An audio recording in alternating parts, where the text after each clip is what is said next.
உறவுதான் அப்படின்னு பேசுவதற்காக வருகை இருக்கக்கூடிய நித்யதர்ஷினி அவர்களை உங்கள் அனைவரும் சார்பில் அழைக்கின்றோம். உற்சாகம் அவருக்கு ஒரு கை தட்டி கொடுங்க. நடுவர் அவர்களே, உறவு அப்படிங்கிறது எதுல இருந்து ஸ்டார்ட் ஆகுது? அழகா ஒரு கவிஞன் சொல்லுவார் நடுவர் அவர்களே, என்ன தெரியுமா? பசும் தங்கம் புது வெள்ளி மாணிக்கம் மணி வைரம் அவையாவும் ஒரு தாய்க்கு ஈடாகுமா? விலை மீது விலை வைத்து கேட்டாலும் கொடுத்தாலும் கடை தன்னில் தாய் என்பு கிடைக்காதம்மா. ஈரைந்து மாதங்கள் கருவோடு என்னை தாங்கி நீ பட்ட பெரும்பாடு அறிவேனம்மா. ஈரேழு ஜன்மங்கள் எடுத்தாலும் உழைத்தாலும் உனக்கிங்கு நான் பட்ட கடன் தீருமா? உன்னாலே பிறந்தேனே. அப்படி உறவு மூலமா தான் நம்ம இந்த பூமிக்கே வரோம் நடுவர் அவர்களே. அம்மா என்று அழைக்காத உயிர் இல்லை. கண்டிப்பா உயிரே இல்ல நடுவர் அவர்களே. இவங்க பேசிட்டு போனாங்க நட்பு நட்பு அப்படின்னு சொல்லிட்டு. பேரண்ட்ஸ் நல்லா ஃபீஸ் கட்டி நம்ம காலேஜுக்கோ ஸ்கூலுக்கோ அனுப்புனா அவங்க படிக்க போகல, ஃப்ரெண்ட்ஸ பிடிக்க போயிருக்காங்க. ஓ, இவங்க படிக்க போகல, ஃப்ரெண்ட்ஸ பிடிக்க போயிருக்காங்க. ஃப்ரெண்ட்ஸ் பிடிக்க போயிருக்காங்க. 11 இவங்களுக்கு ஒரு 11 ஃப்ரெண்ட்ஸ் பிடிச்சிருக்காங்க 3 வருஷத்துல. ஆமா நடுவர், 10 வீட்ல உள்ளவங்க எல்லாம் ஊட்டி விட்டாங்களாமே. நடுவர் அவர்களே, நீங்க ஒண்ணு கவனிச்சீங்களா நடுவர் அவர்களே? இவங்களை இந்த பட்டி மண்டபத்திற்கு கூட்டி வந்தது கூட நண்பன் கிடையாது, ஒரு தாய் தான். பாவம், அந்த அம்மா எவ்வளவு கஷ்டப்பட்டு கூட்டு வந்திருக்காங்க.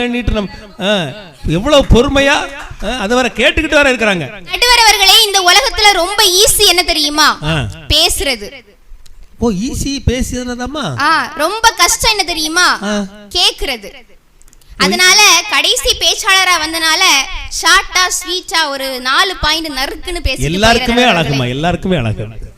உண்மையிலே தீர்ப்பே உங்க பக்கம் தான். நல்லா கேட்டுக்கோங்க நடுவர் அவர்களே. ஒருத்தன் வளர்ச்சியில உறவு பொறாமை படுமை தவிர ஒருபோதும் அவனுக்கு உதவி பண்ணாம கைவிடாது. ஆனா நண்பர்களுடைய கதையெல்லாம் கேட்டு பாருங்க, துரோகியான கதை, விரோதியான கதை நிறையவே இருக்கு நடுவர் அவர்களே. அப்படி சொல்லுங்கம்மா, கரெக்ட். அன்பு காட்ட அம்மாவும் வழி காட்ட அப்பாவும், சண்டையிட தங்கையும் விளையாட தம்பியும், பாதுகாக்க அண்ணனும் உதவிக்கு அக்காவும், கண்டிப்பதற்கு சித்தப்பாவும் அதட்டுவதற்கு பெரியப்பாவும், நிழல் போல இருக்கும் மாமாவும் கண் போல காக்கும் அத்தையும், தோள் கொடுக்க சித்தியும் அரவணைக்க அண்ணியும், கதை சொல்ல பாட்டியும் பாசம் காட்டும் தாத்தாவும், இந்த மாதிரி முடிவற்று செல்லும் ஒரு உன்னதமான உறவு அப்படிங்கிறது எல்லாருடைய வாழ்க்கையிலுமே இருக்கும்ல நடுவர் அவர்களே. கண்டிப்பா. இதை விட்டுக்கிட்டு அவங்க பெருசா பேச வராங்க, நட்பு நட்பு நட்பு அப்படின்னு பேசிக்கிட்டு எல்லாமே தப்பு தப்பா பேசிட்டு போயிருக்காங்க நடுவர் அவர்களே. ஆமா நடுவர் அவர்களே.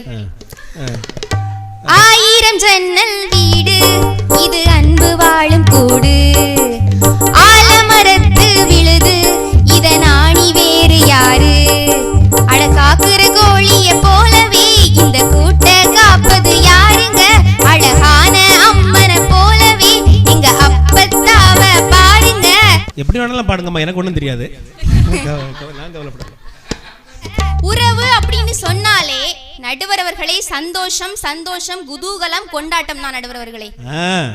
ஆனா ஒருத்தன் வாழ்க்கையில கெடுறதுக்கு முக்கியமான காரணமே இந்த நட்பு தான். யார வேணாலும் கேளுங்க நடுவர் அவர்களே, அவங்களே சொல்லுவாங்க, முதல் சிகரெட்டும் முதல் சாராயமும் யாரும் தன்னோட சொந்த காசுல வாங்கி குடிச்சிருக்கவே மாட்டாங்க. ஆமா, கண்டிப்பா நண்பனுடைய ஓசி காசுல தான் வாங்கி குடிச்சிருப்பாங்க. சில பேர் வாழ்க்கை முழுவதும் ஓசிலேயே போயிட்டு இருக்கா.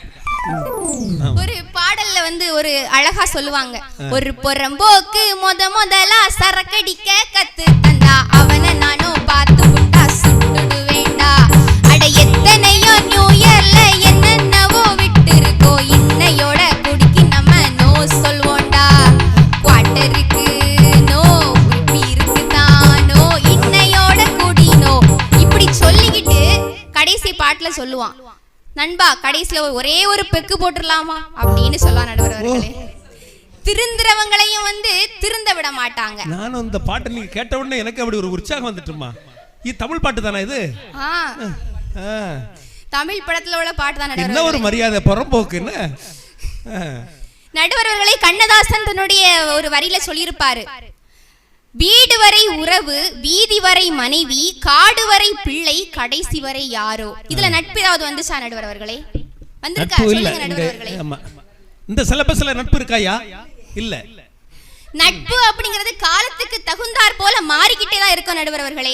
ஆனா உறவு அப்படிங்கிறது எப்பவுமே மாறாது, என்னைக்குமே மாறாது. இப்ப நார்மலா வந்து நம்ம வந்து ஓல்டு ஃப்ரெண்ட் நியூ ஃப்ரெண்ட்னு மொபைல்ல சேவ் பண்ணி போட்டுருப்போம். பாத்துட்டீங்களா? லண்டன்ல அங்க நடந்துட்டு இருக்கு இப்போ. இப்போ வந்து பொதுவா வந்து நண்பனை வந்து நம்ம வந்து பாத்திருப்போம். அதாவது பழைய நண்பன் புதிய நண்பன் அப்படின்னு மொபைல்ல வந்து நம்ம சேவ் பண்ணி வச்சிருப்போம் நடுவர்களே.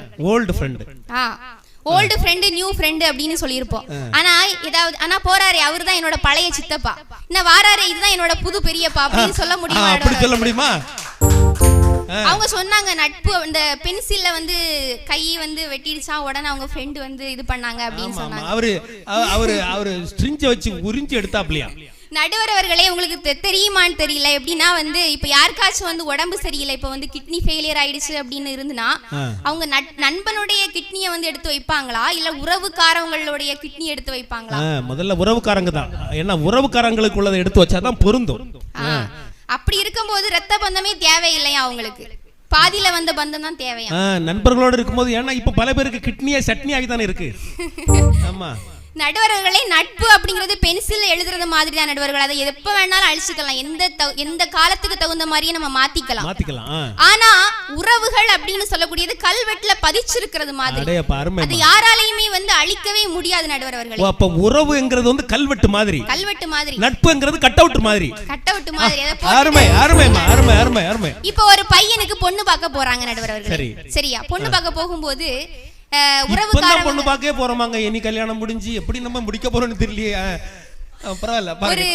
இப்போ உறவுக்காரவங்க இல்லாம வெறும் 15 ஃப்ரெண்ட்ஸ் கூட போனாங்கன்னா பொண்ணு கொடுப்பாங்களா? கொடுப்பாங்கன்னு நினைக்கிறீங்க நீங்க? வெறும் ஃப்ரெண்ட்ஸோட போனா கொடுக்க மாட்டாங்கல்ல. சாப்பிட பன்னு கூட தர மாட்டாங்க நடுவர்களே. அப்புறம் எங்க பொண்ணு கிடைக்கிறது? பன்னே கிடைக்காது, அப்புறம் எங்க பொண்ணு? அதனால எப்படி தெரியுமா நடுவர்களே, ஒருத்தவங்களை விசாரிக்கும் போதும் அவங்கள சிபாரிசு செய்யும் போதும் இன்னாருடைய உறவினர் அப்படின்னு சொன்னாதான் அங்க வந்து ஒரு ஸ்பெஷலான ஒரு இதே கிடைக்கும். அதுவே இன்னாருடைய ஃப்ரெண்டு இவருடைய ஃப்ரெண்டு அப்படின்னு சொன்னா எங்க நடுவர்களே? அவன் சுப்பிரமணியனுக்கு ஃப்ரெண்டு அப்படின்னு. ஐயோ சுப்பிரமணியனுக்கு ஃப்ரெண்டா? ஐயோ போய் செல்லக்கண்ணுக்கு ஃப்ரெண்டா இல்ல தினேஷுக்கு ஃப்ரெண்டா? சரி அப்ப பையன் நல்ல கட்டிக்காரன், ஜெயராஜ் ஃப்ரெண்டா அப்ப கொஞ்சம் நல்ல கட்டிக்காரன். கண்டிப்பா நட்பு அப்படிங்கிறது ஃப்ரைட் ரைஸ் மாதிரி, நல்ல டேஸ்டா இருக்கும். ஆனா வந்து சைடு எஃபெக்ட் அதிகமா இருக்கும், பக்க விளைவுகள் ஜாஸ்தியா இருக்கும். ஃப்ரைட் ரைஸ் டேஸ்டாட்டா இருக்கு, மணக்கலாம் நடுவர்களே. உங்களுக்கு அந்த மனம் தெரியுது என்னமா நடுவர்களே? வாசனை வருது தெரியலையா உங்களுக்கு? ஆனா உறவு அப்படிங்கிறது என்ன மாதிரி தெரியுமா? அதுல வந்து காரம் இருக்கும், இனிப்பு இருக்கும், கசப்பு இருக்கும், துவர்ப்பு இருக்கும், எல்லாமே இருக்கும். ஆனா அது வந்து ஒரு ஆரோக்கியமான ஒரு உணவா தான் இருக்கும். ஆரோக்கியமான உணவு அது. பார்த்து பத்திரமா வாடா அப்படின்னு சொன்னா அது உறவு, பாட்டில் பத்திரம்டா அப்படின்னு சொன்னா அதுதான் நட்பு. அருமை அருமை அருமை அருமை. உறவு வந்து யாரையுமே இதுவரைக்கும் கெடுத்தது இல்ல நடுவர்களே.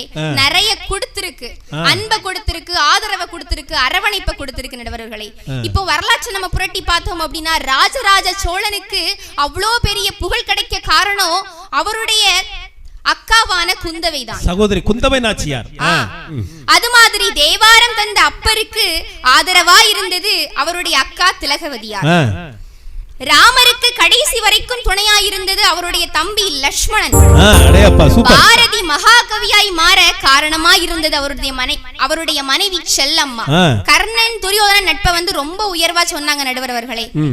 ஆனா அந்த கர்ணன் அப்படிங்கிற ஒரு அமிழ்தத்துல ஒரு துளி விஷமான அந்த துரியோதனன் போய் சேர்ந்தனால கூடா நட்பு கேடாய் முடிந்தது. அவங்க பாடின பாட்டுல கூட ஒரு வரிய வந்து நீங்க கவனிச்சிருப்பீங்கன்னு நினைக்கிறேன். செஞ்சோற்று கடன் தீர்க்க சேராத இடம் சேர்ந்து வஞ்சத்தில் வீழ்ந்தாயடா கண்ணா, வஞ்சகன் கண்ணனடா.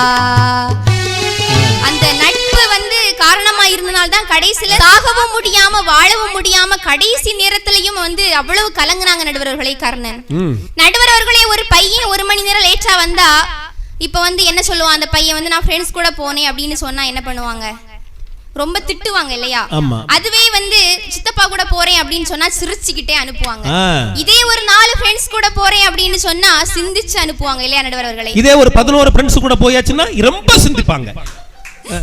ஒரு பையன் வந்து தேர்வு எழுத போறான் நடுவர்களே, மத்தியானமே அவனுக்கு முடிஞ்சு போயிரும்.